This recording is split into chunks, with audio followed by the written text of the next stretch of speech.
Hello and welcome to IntoWine's Tasting Room. I'm your host, Lisa Kolenda. Today we're at Yield, San Francisco's first and only organic wine bar. The tasting theme for today is organic wines under $30.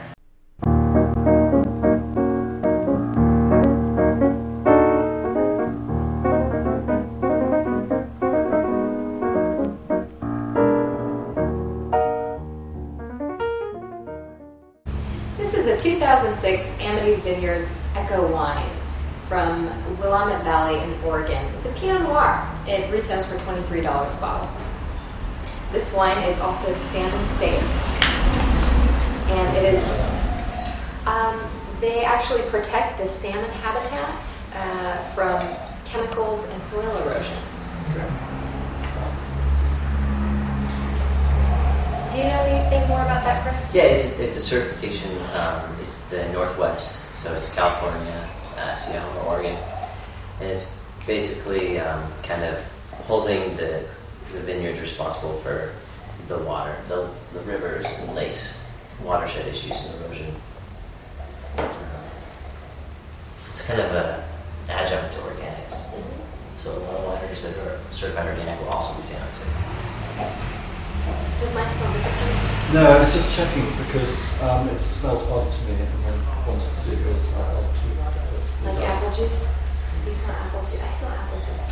Well, you know, it's not deadly for us. There are hundreds of thousands of elements in every wine, and if you say you smell apple juice, you can't be wrong. No one can be wrong when they say they smell something, because the same chemical that's found in apple juice is probably found in wine.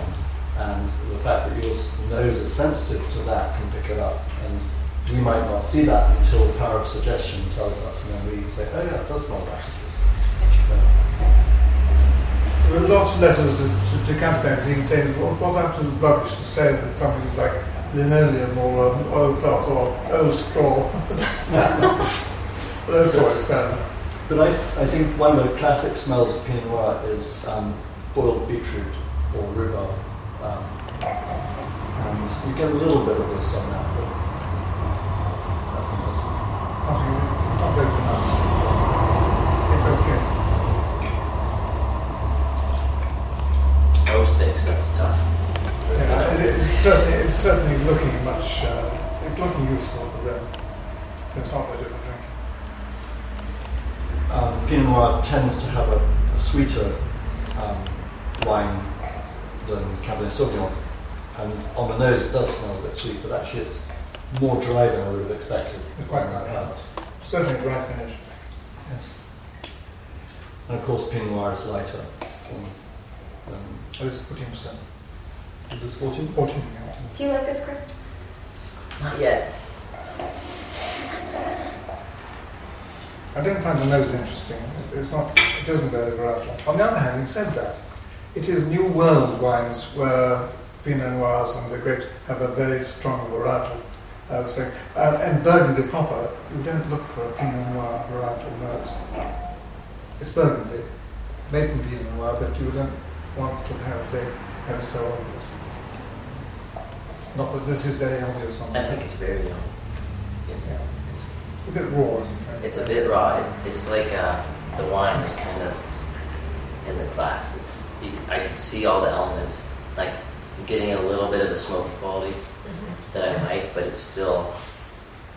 But this is also back to our earlier discussion about Pinot and Merlot. I mean, producers are getting pressure to put them on the market so early because there's such a demand for it. Maybe Romney Conti is the most expensive wine in the world. It's shipped and put on the market far too early.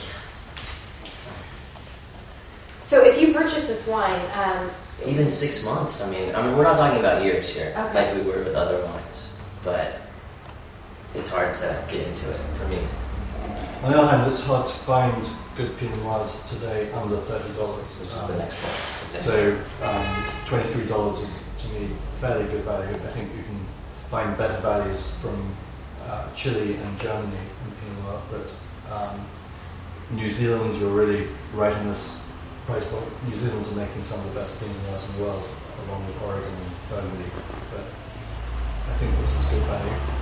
well, we may need to wait a little bit longer in order to fully enjoy this 2006 Amity Vineyards Pinot Noir from the Willamette Valley of Oregon. But what you don't need to wait for is to visit IntoWine.com to get all your latest wine information. Thanks.